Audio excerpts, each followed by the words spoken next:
berbahagia pada pagi hari ini, siang hari ini, saudara-saudara.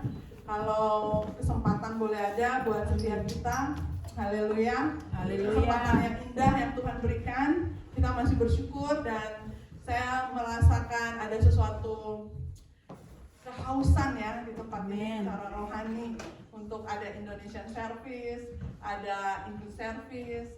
Dan saya juga bukan kebetulan ketemu sama teman-teman kita semua ya. Kita semua di sini kenal dari udah cukup lama gitu ya, kenal satu sama lain, sama-sama di pelayanan juga. Dan walaupun saat ini mungkin saya membawakan sharing, tetapi semua Tuhan percayakan kepada kita talenta dan karunia yang sama, amin. Tidak ada yang berbeda di hadapan Tuhan. Dan yang punya talenta worship leader dari beberapa tahun yang lalu ya, kita sempat pelayanan bareng-bareng sampai saat ini masih tetap melayani. Puji Tuhan, mengucap syukur dan ketemu dengan wajah-wajah baru. Pada kesempatan pagi hari ini saya mengucapkan terima kasih juga buat leader pastor di tempat ini, Bapak Ibu Gembala yang memberikan kesempatan. Saya percaya Tuhan akan memakai kita semua. Amin. Dan pada pagi hari siang hari ini kita akan masuk dalam suatu renungan firman Tuhan, sharing saudara-saudara. Dan sama-sama kita buka dalam Wahyu 3 ayat 8. Singkat saja, sudah saya mencoba untuk singkat saudara-saudara. Wahyu 3 ayat 8. Kalau tidak keberatan kita sama-sama bangkit berdiri saudara-saudara. Kita mau membaca ayat ini dalam hitungan ketiga. 1, 2, 3. Aku tahu segala pekerjaanmu. Lihatlah, aku telah membuka pintu bagimu yang tidak dapat ditutup oleh seorang pun. Aku tahu kekuatanmu tidak seberapa, namun engkau menuruti firmanku dan engkau tidak menyangkal namaku. Katakan amin. Amin. Silakan duduk dalam kasih Tuhan. Dan konteks firman Tuhan yang kita baca dalam Wahyu 3 ayat 8 menyatakan bahwa Tuhan Yesus itu tahu saudara-saudara. Tuhan Yesus itu mengerti apa yang kita rasakan. Dan Tuhan Yesus itu tahu khususnya apa yang menjadi kelemahan-kelemahan kita. Pada saat kelebihan-kelebihan kita, orang itu cenderung tidak akan berpikiran untuk mereview ya saudara-saudara. Bahkan pada saat kelebihan kita, oh saya tahu saya punya kelebihan ini, kita akan hati-hati, justru kita akan membanggakan diri kita. Tetapi itu yang tidak diukur oleh Tuhan ternyata. Tuhan itu justru mengetahui dalam Wahyu 3 ayat 8, ini Tuhan itu berbicara kepada 7 jemaat saudara-saudara yang adalah gambaran dari kita jemaat Tuhan di akhir-akhir zaman. Dan ada suatu rahasia besar yang kadang kurang dipahami oleh kita orang percaya, saya dan saudara. Karena fokus kita ternyata yang Tuhan mau, fokus kita bukan pada kelemahan-kelemahan kita. Fokus kita bukan pada keterbatasan kita. Kalau semua orang fokusnya pada kelemahan keterbatasan, nggak ada yang mau jadi hamba Tuhan, saudara-saudara. Amin. Tetapi karena nggak ada yang mau melayani, spend time, apalagi Amerika, money, time is money, man. Lebih baik kita kerja overtime, double pay, amin. Tetapi kita menyadari bahwa kita itu manusia yang lemah. Oleh sebab itu kita harus cari Tuhan. Amin.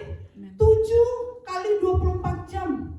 Berapa hari yang kita sibuk sama diri kita, sama urusan kita masing-masing, itu harus saudara-saudara. Karena kita masih hidup di dunia, kita mau ikut sistem dunia, yaitu bekerja untuk makan.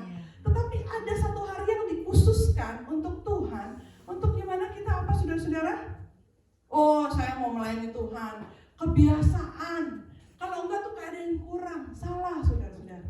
Ternyata pada hari Minggu, pada saat kita sedang melayani Tuhan, digerakkan Tuhan untuk melayani, kita datang untuk menyembah Tuhan, kita itu seperti baterai yang lobat, lagi dicas saudara-saudara. Supaya Monday to Friday kita bisa kembali berfungsi dengan baik. Seandainya firman Tuhan itu berkata, Tuhan ini sekarang tidak sedang main-main saudara, dengan saya dan dengan saudara. Saya juga menanggapi panggilan Tuhan dengan tidak main-main juga. Siapakah saya saudara-saudara? Kenal ya Karen ya. Siapa sih dia? Gak ada apa-apanya. Tetapi Tuhan memanggil saya dan saudara dengan panggilan yang khusus sesuai dengan talenta. Oleh sebab itu saya gak mau main-main saudara-saudara. Waktunya kita benar-benar kepada Tuhan, mari kita berikan kepada Tuhan. Karena Kita manusia sangat terbatas, saudara-saudara. Dan Tuhan memperhitungkan di saat engkau lemah dan engkau tetap melakukan kehendak Tuhan, maka dikatakan kepada Rasul Paulus, statementnya, di dalam kelemahanku kuasa Tuhan dinyatakan. Oleh sebab itu pagi hari ini Tuhan gak mau kita lihat kelemahan kita yang ditonjolkan. Tuhan gak mau lihat kekurangan kita, tapi Tuhan mau kita mengerti bahwa pada saat kita lemah ada kuasa Tuhan. Amin. Puji Tuhan. Karena pada saat kita lemah, kita melihat Tuhan, maka kehendak Tuhan yang akan terjadi. Apa sih saudara-saudara kehendak Tuhan? Kehendak Tuhan adalah kita melakukan amanat agung. Amin. Baik atau tidak baik waktunya, amanat agung firman Tuhan itu harus disampaikan. Dan apa sih kehendak Tuhan? Melakukan firman Tuhan. Apa firman Tuhan? Dirangkum dalam perjanjian lama, dalam Keluaran 20, 10 hukum Taurat. Digenapi lagi dalam perjanjian baru, hukum kasih yang utama dan yang terutama, saudara-saudara. Amin. Oleh sebab itu pada saat kita melakukan kehendak Tuhan, yang kita pakai itu bukan kita mengotak-ngotakkan situasi, tetapi kasih. Kasih itu membungkus setiap kita. Amin. Kasih Tuhan itu membungkus saya dan saudara. Bahkan kasih Tuhan itu yang meniadakan pelanggaran. Kasih Tuhan yang menutupi dosa, saudara-saudara. Seandainya kita tidak tahu bahwa Tuhan itu menutupi kita dengan kasih-Nya, kita akan merasa jadi orang yang gak layak terus, saudara-saudara. Pada saat kita merasa gak jadi orang yang layak, gak cukup baik di hadapan Tuhan, gak ada spirit untuk datang ke hadirat Tuhan. Itulah yang iblis inginkan dalam hidup kita, agar kita semakin hari semakin jauh, semakin jauh. Tetapi pagi hari ini dengan tema firman Tuhan, Tuhan tahu. Pada saat di apapun keadaan situasimu yang terpuruk, yang terberat sekalipun, engkau mau berkata, Tuhan tahu apa yang ada dalam hidupku. Tuhan yang kita sembah bukan Allah yang underestimate, saudara-saudara. Tuhan yang saya dan saudara sembah bukan Tuhan yang melihat kita sebelah mata. Bukan Tuhan yang melihat kita rupa, harta, tahta, jabatan. Bukan Tuhan yang hadir di 1000 orang gereja. Tidak, saudara-saudara. Tuhan itu gak terlalu penting sama yang namanya kualitas. Tuhan penting sama yang namanya quality. Amin. Adakah Tuhan mendapatkan quality yang baik? Saya akan tetap menyembah Tuhan, baik atau tidak baik keadaannya. Senang atau susah, terpojok atau tidak, apapun keadaan saya akan tetap menyembah Tuhan. Dia menciptakan kita dengan high standard, saudara-saudara. Saudara-saudara sadari nggak ya, kita diciptakan Tuhan dengan high standard. Dikatakan apa? Malaikat lewat, saudara-saudara. Malaikat itu pelayannya kita. Tapi kadang kita, apalah aku Tuhan, aku hanya debu tanah, nggak mampu ngapa-ngapain. Udahlah nggak usah pelayanan. Udahlah nggak usah ke gereja-gereja orang kudus. Itu adalah statement yang salah. Oleh sebab itu pada saat kita diciptakan dengan high standard, kita dituntut untuk mempunyai apa? Apa saudara? High expectation. Tuhan itu mempunyai harapan yang tinggi kepada kita. Malaikat lewat, saudara-saudara. Malaikat dibuang, saudara-saudara, memiliki kesalahan. Oleh sebab itu, Tuhan sedang mencari orang-orang yang mau menjadi pemuji dan penyembah. Amin. Karena di surga, kita hanya akan memuji dan menyembah Tuhan. Dan ke surga itu sekali lagi, ke surga itu sudah saya bilang sering, saya katakan saudara-saudara, ke surga itu gak gandeng-gandengan. Suami istri mau naik ke surga gandengan. Enggak. Ke surga itu pribadi saya dan saudara. Amin. Tapi kita punya tanggung jawab kepada suami kita, tentunya kepada istri kita, kepada anak kita. Amin. Tetapi fokus pada apa yang ada, maksudnya intinya jangan fokus kepada masalah. Puji Tuhan. Masalah itu kadang diizinkan Tuhan untuk Tuhan mengetahui kualitas kita sampai di mana. Amin. Quality kita sampai di mana. Dan saya sungguh bersyukur ya, saya secara tidak langsung takjub saudara-saudara dengan apa yang Tuhan kerjakan di tempat ini. Amin. Tetap keep going, keep in spirit, keep on fire. Amin. Amin. Puji Tuhan. Karena apa? Kita dikatakan high standard. Standar yang paling tinggi. Katakan kita itu adalah biji mata Tuhan. Diciptakan serupa dan segambar. Dalam Ibrani 1 ayat 14, sama-sama kita buka saudara-saudara. Ibrani 1 ayat yang ke-14. Saya katakan tadi, diciptakan serupa dan segambar, lebih tinggi daripada malaikat. Kita itu lebih tinggi daripada malaikat, saudara-saudara. Dan Kejadian 1 ayat 28, referensi ayat saja, tapi kita akan membaca dalam Ibrani 1 ayat 14. Dalam hitungan ketiga, 1, 2, 3. Bukankah mereka semua adalah roh-roh yang melayani, yang diutus untuk melayani mereka yang harus memperoleh keselamatan? Itu adalah malaikat. Diutus untuk melayani kita, dan kita itu diutus untuk orang-orang yang memperoleh keselamatan, saudara-saudara. Oleh sebab itu Ibrani 2 ayat 1, kita harus terapkan, saudara-saudara. Kita kembali ke Ibrani 2 ayat 1, mari kita buka sebagai referensi ayat. Ya, boleh dibacakan. Karena itu harus lebih teliti kita memperhatikan apa yang telah kita dengar, supaya kita jangan hanya dibawa arus. Oleh sebab itu, kita harus lebih teliti, saudara-saudara. Lebih teliti apa? Mendengar apa yang kita dengar di sekeliling kita. Tetapi lebih banyak mendengar suara kebenaran firman Tuhan. Amin. Teliti, saudara-saudara. Yang di luar sana itu akan mencoba untuk menjatuhkan kita.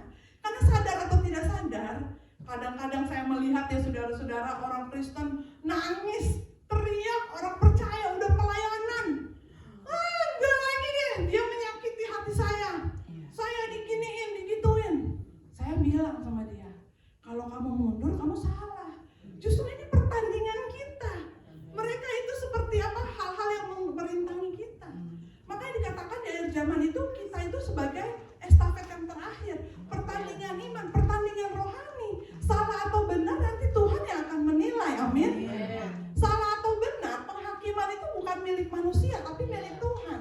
Seandainya kita salah, Tuhan itu akan menegur kita dengan kasih, saudara-saudara. Amin. Oleh sebab itu, peka. Miliki hati yang peka. Saya kok banyak masalah ya? Itu sering saya alami, saudara-saudara. Karena kita masih daging. Haleluya. Di proses Tuhan itu, kehendak bebas itu ada. Adam dan Hawa, Tuhan itu tidak pernah intervensi dalam kehendak bebas kita. Yang lain-lain Tuhan bisa intervensi. Ada iblis, Tuhan halau. Ada mara bahaya, Tuhan lindungi, dikasih shield. Tapi untuk kehendak bebas, itu milik saya dan saudara. Tuhan gak akan ikut campur dalam hal itu. Oleh sebab itu, pakai kehendak bebas kita bukan untuk mengikuti jejak nenek moyang kita, Adam dan Hawa, yang menyakiti hati Tuhan dengan berbagai macam alasan. Tapi pakai kehendak bebas kita itu seperti Tuhan Yesus yang menjadi teladan. Tuhan Yesus dicobai, dia punya kehendak bebas, bikin roti. Kalau lagi lapar, kotek siang. Lagi lapar ya kan? Orang tuh, makanya suami saya, sedikit saja intermezzo, kalau saya mau belanja dulu nih ya, zaman dulu di Amerika, kalau saya mau belanja, diajak makan dulu. Diajak makan, enggak, kita makan dulu sampai saya kenyang, buffet. Kalau udah kekenyangan, nafsu belanjanya hilang. Dia akhirnya ngomong, udah ngantuk ya, ngantuk, ya udah kita jalan-jalan. Habis udah selesai, udah, dia belanja, wah itu, jadi sadar, eling gitu saudara-saudara. Makanya ada segala sesuatu itu kehendak bebas itu kita ada, kita punya. Tetapi Tuhan Yesus itu lagi lapar, 40 hari, 40 malam jalan, iblis sengaja. Jadi iblis itu akan datang kepada kita pada saat kita lemah, saudara-saudara. Jangan harap kalau kita lagi kuat, iblis berani ngumpet jauh-jauh. Tapi kalau saudara sama saya sedang kecewa, mulai ada celah yang terbuka, iblis mulai bisik-bisik. Saudara dan saya lagi lemah, lagi kesal, lagi gamut, mulai iblis bisik-bisik. Hati-hati saat itu, amin. Dan oleh sebab itu Ibrani 2 ayat 1, kita harus berhati-hati. Dan juga saudara-saudara, jangan larut dalam masalah, tapi mulai bangkitkan iman. Saat ini masa-masa terakhir, masalah itu akan datang silih berganti. Makin lama makin kuat, makin besar. Kalau engkau sudah melewati masalah yang satu, akan ke masalah lagi yang lain, akan ke masalah yang lagi yang lain. Oleh sebab itu Tuhan gak eman-eman. Bahasa Jawa dia keluar. Tuhan gak sungkan-sungkan kasih kita 5 mahkota. Amin. Saya gak membahas soal mahkota. Tetapi pada saat kita bisa melewati masalah itu, ada ada mahkota. Amin. Amin. Ada mahkota yang Tuhan sediakan, dan itu kemuliaan yang tidak akan bisa digantikan oleh siapapun. Amin. Dan Tuhan melihat memberikan kita mahkota, countingnya dari apa? Dari saat ini. Apa yang Amin. saudara sedang lakukan? Amin. Melayani Tuhan, dilihat atau tidak dilihat orang, kasih Tuhan kita merasakan apa tidak, Tuhan itu tetap bekerja. Amin. Amin. Fokus pada hidup kita, fokus pada rencana Tuhan, saudara-saudara. Tuhan mempunyai sesuatu yang dahsyat dalam hidup saya dan saudara. Amin. Perancangan Tuhan itu yang dan amin. Mengapa ada masalah dalam hidup kita? Mengapa sih ada gesekan-gesekan, saudara-saudara? Ternyata harus dipahami. Pada saat, loh katanya Tuhan tahu perasaan saya, Tuhan tahu isi hati. Kok saya ngalamin sesuatu yang sakit ya? Tuhan kadang biarin kita merasakan gesekan-gesekan itu, saudara-saudara. Tuhan biarin kita merasakan yang sakit itu. Itu namanya sesuatu yang adjustment. Adjustment apa? Penyesuaian. Kalau engkau merasa sakit, mau dicocokin, terus menarik diri, akan ada penyesuaian yang lain, sakit lagi nanti, saudara-saudara. Besoknya sakit lagi. Oleh sebab itu pasrah aja sama proses Tuhan, haleluya. Amin. Tapi kita percaya Tuhan itu gak pernah tinggalin kita. Amin. Amin. Kalau anak saya sedang berjalan bersama dengan saya, dia tahu saya ada, dia akan, oh ya udah ada, tenang-tenang aja. Saya percaya saya akan selamat. Tetapi pada saat saya nggak kelihatan, mungkin saya pernah, saudara-saudara, ngumpet karena anak saya kecil itu suka lari-lari. Walaupun dia lari-lari, dia lihat muka saya, oh dia lari lagi. Waktu dia lari, lihat muka saya nggak ada, dia nyari-nyari, saudara-saudara. Dia mulai cari-cari saya sampai, udah mau nangis gitu ya, udah nggak tega. Akhirnya dia pintar juga tuh anak ya. Memang dia lihat ke bawah begini, saudara, oh itu kaki mamanya. Akhirnya dia mulai lari ke saya tenang. Begitu juga hidup kita. Di hadapan Tuhan kita anak-anak Tuhan. Kita harus tetap percaya bahwa Tuhan selalu ada dalam kehidupan kita. Amin. Siapapun engkau yang sedang merasakan kekhawatiran, yang merasakan masalah kehidupan, apapun itu bentuknya, mungkin bukan secara materi, tetapi secara apa? Secara psikologi. Banyak orang-orang saat ini, saudara-saudara, yang secara fisik mereka hidup, mereka berjalan, mereka berinteraksi, but as mentally, secara psikologi mereka itu mati, seperti zombie, saudara-saudara, yang berjalan tanpa tujuan. Oleh sebab itu, tugas kita itu seperti itu. Amin. Tugas kita adalah menyadarkan bahwa mereka itu bukan hanya hidup karena roti, karena makanan, tetapi dari setiap firman Tuhan yang keluar dari perkataan Tuhan. Puji Tuhan. Kita akan lanjut, Tuhan, saudara-saudara. Tuhan berkata dalam ayat 8a, aku tahu segala pekerjaanmu. Tuhan tahu dan Tuhan menghargai apa yang sudah kita kerjakan. Walaupun jangan makan puji ya, saudara. Tuhan tahu, oh ya Tuhan tahu nih saya nih Tuhan, saya udah begini loh Tuhan, saya udah begitu loh. Bukan itu yang Tuhan maksud, saudara-saudara. Tapi sekecil apapun yang kita lakukan, besar atau kecil, Tuhan mengetahuinya. Dan ada kitab kehidupan yang mencatat hal itu, saudara-saudara. Bagaimana Tuhan mencatat kitab kehidupan? Saya mau tanya, di sini siapa yang sudah dibaptis? Boleh angkat tangan. Yang sudah baptis? Ada yang belum? Ada yang belum ya? Ada. Gini, saya nggak berbicara tentang hal itu sih. Saya juga nggak menyiapkan hal itu. Tapi pada saat kita dibaptis, saya dan saudara dilahir baru. Itu di dalam alam roh adalah kita meninggalkan manusia lama, kita menjadi manusia baru. Dan pada saat detik itu, setiap perbuatan kita dicatat di kitab kehidupan. Engkau berbuat baik, engkau berbuat jahat, engkau berpikiran apa, ada malaikat yang mencatat. Pada saat itulah mulai akan dihitung, mulai akan diperhitungkan, dan akan menjadi sesuatu yang akan Tuhan bawa dalam tahta pengadilan Kristus. Oleh sebab itu pada saat kita menyadari hal ini, kita nggak perlu lagi berpikiran, aduh kok begini ya, kok begitu ya, apalagi dalam hal pelayanan. Karena segala sesuatu yang kita lakukan, walaupun kita berdoa, saudara-saudara, hanya berdoa di dalam hati untuk pekerjaan Tuhan, Tuhan mencatat itu sebagai kebenaran. Amin. Puji Tuhan. Dan pada saat Tuhan membukakan pintu-pintu untuk kita, pintu berkat, pintu damai sejahtera, pintu mujizat, saat Tuhan mencurahkan nggak akan ada yang bisa menutup. Amin. Kalau Tuhan sudah mempercayakan sesuatu pada kita, Tuhan akan bukakan semua pintu-pintu. It's just about time. Itu hanya masalah waktu, saudara-saudara. Kita nggak usah pusing sama waktu Tuhan. Tapi pada saat kesempatan itu sudah ada dalam hidup kita, pergunakan baik-baik. Jangan sampai Tuhan menutup kembali. Amin. Bagaimana caranya Tuhan menutup? Karena tidak ada orang-orang yang meresponi, saudara-saudara. Tetaplah di dalam kuasa Tuhan. Tuhan itu sangat tersentuh oleh orang-orang yang mau mengandalkan kekuatan Tuhan. Hati Tuhan tersentuh. Arti pintu adalah kesempatan, saudara-saudara. Dan Tuhan sudah membukakannya. Lewat firman Tuhan ini kita menyadari dan kita berusaha untuk mengerti apa yang menjadi kehendak Tuhan. Amin. Saat kita dalam kehidupan kita sudah melakukan tanggung jawab, sudah melakukan bagian Tuhan yang Tuhan tentukan dalam kehidupan kita, maka kita dikatakan orang-orang yang setia. Amin. Orang-orang yang setia, siapakah yang akan mendapatkannya? Itu yang firman Tuhan katakan. Setialah, saudara-saudara. Dan justru masalah akan terjadi pada saat kita salah memasuki pintu. Pada saat kita salah memasuki pintu yang telah Tuhan berikan kepada kita, kita menolak, kita menutupnya, maka hal-hal tersebut akan menjadi sesuatu yang terlalu ketinggalan buat kita. Amin.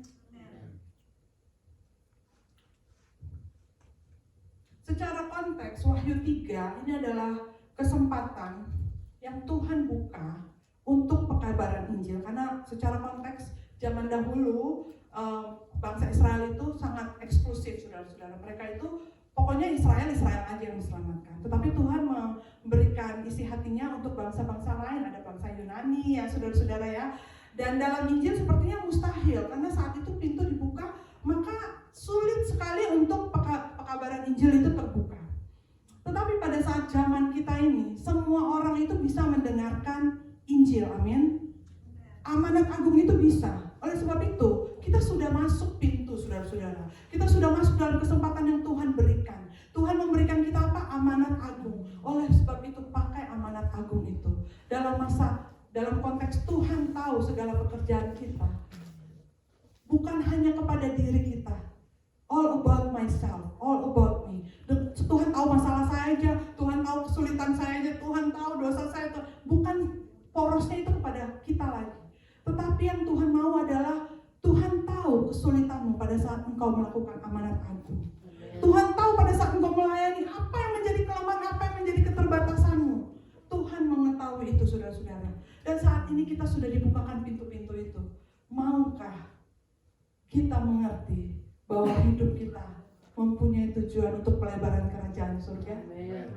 Bagi teman-teman kita sekeliling kita. Oleh sebab itu dari kawanan yang kecil, Tuhan itu, gereja mula-mula itu tidak diikuti dari berapa orang, saudara-saudara? Dari ribuan orang, tidak. Gereja mula-mula itu diikuti dari para rasul.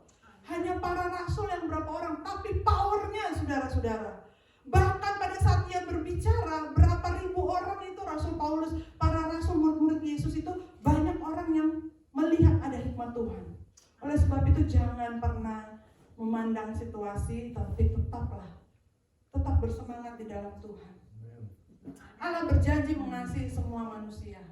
Kita yang sudah merasakan kasih Tuhan, mari kita tebarkan kasih Tuhan itu. Amin. Kita tebarkan, saudara-saudara. Dan saya percaya urapan itu sudah ada di tempat ini. Amin.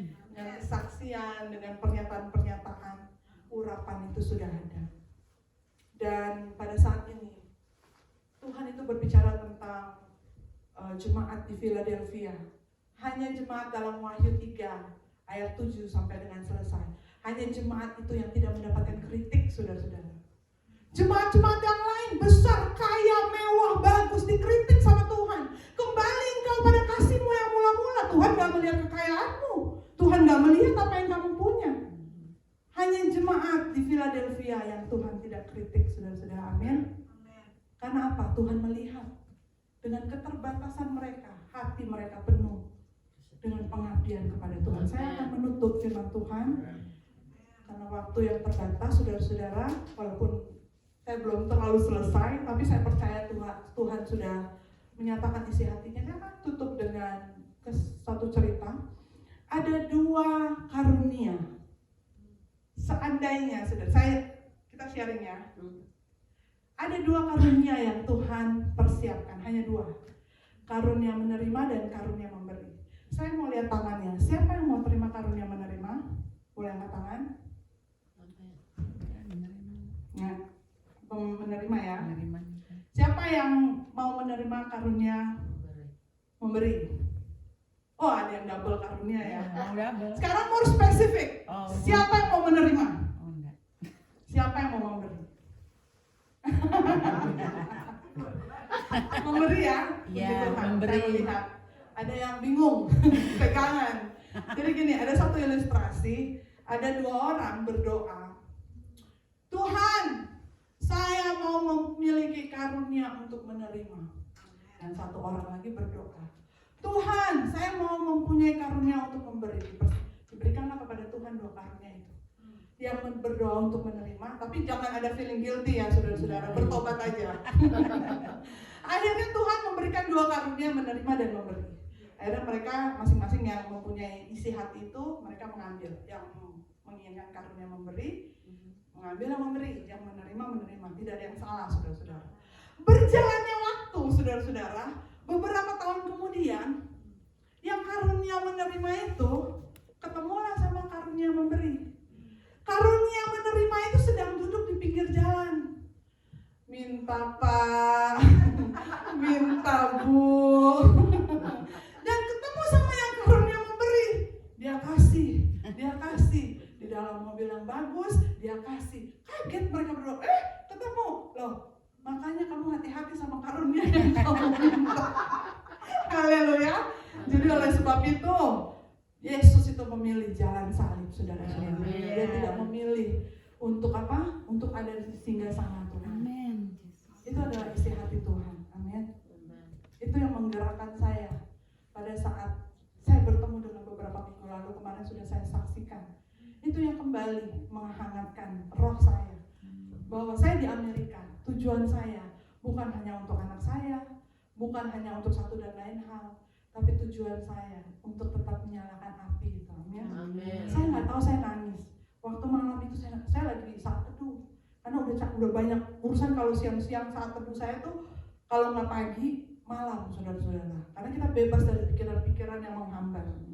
Saya bisa nangis. Saya bilang, kok saya aneh ya? Saya kok bisa nangis? Ingat bicara sama Ibu Gembala di depan, sebentar kita bicara ya. Tapi saya bisa nangis gitu. Kemudian Roh Kudus bilang, itu isi hati Tuhan. Itu hati Tuhan sama jiwa-jiwa. Dia tersentuh, dia menangis. Ladang sudah menguning, tuayan sudah masak, tapi nggak ada pekerjanya, saudara.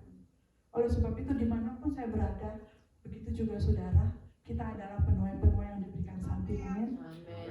Kita yang akan menuai harvest di akhir zaman. Kita diberikan ketajaman secara spirit lewat perkataan firman. Amin. Puji Tuhan. Saya undang pemain musik, singer mungkin boleh bantu saya. Kita akan menyanyikan sebuah pujian biar urapan Tuhan nyata dalam hidup kita, saudara-saudara. Saya undang kita bangkit berdiri dalam Tuhan. Waktu-waktu yang singkat ini kita mau kembali memperbaiki komitmen kita di hadapan Tuhan, saudara-saudara. Renewal our commitment. Kita mau membuat sesuatu yang baru pagi hari ini, siang hari ini. Biar Tuhan menjamah. Kita tidak punya kekuatan apa-apa, saudara-saudara. Kekuatan kita hanya firman. Oleh makan firman itu menjadi kekuatan kita. Tetap dalam hadirat Tuhan. Rasakan kasih Tuhan mengalir dalam hidup kita. Izinkan Tuhan memakai saya dan saudara untuk maksud tujuan yang mulia, saudara.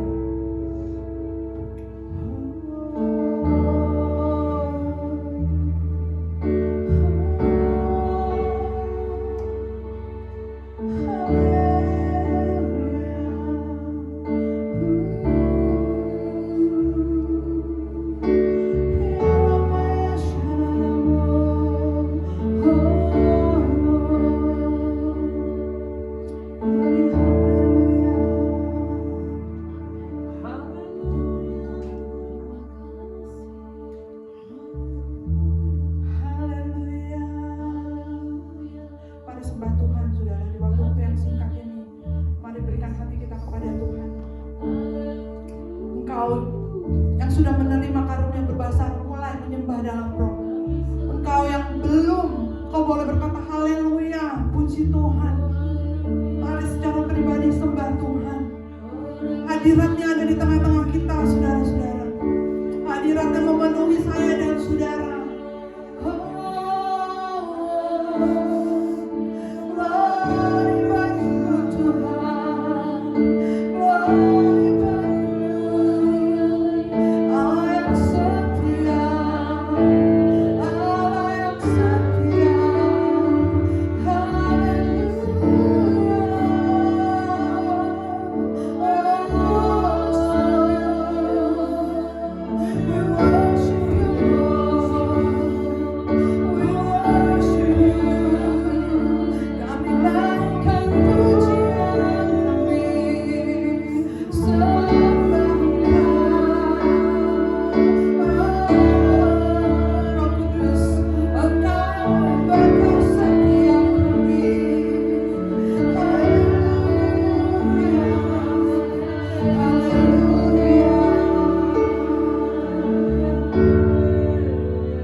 Engkau yang memampukan setiap kami untuk tetap setia, Tuhan.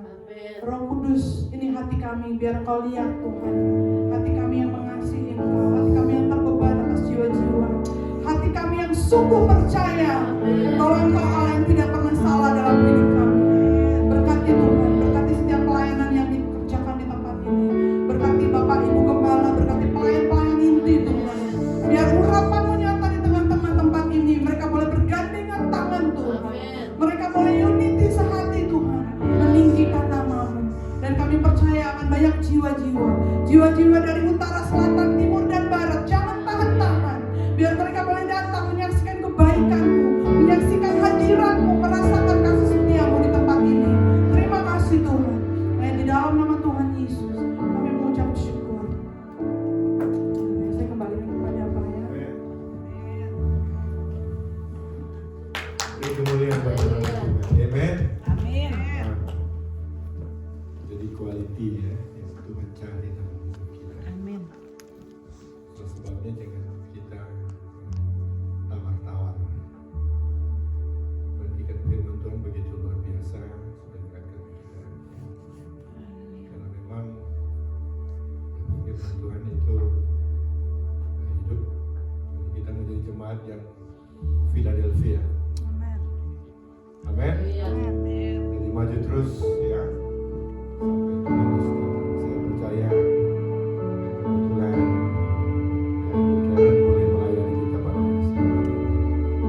Mari saudara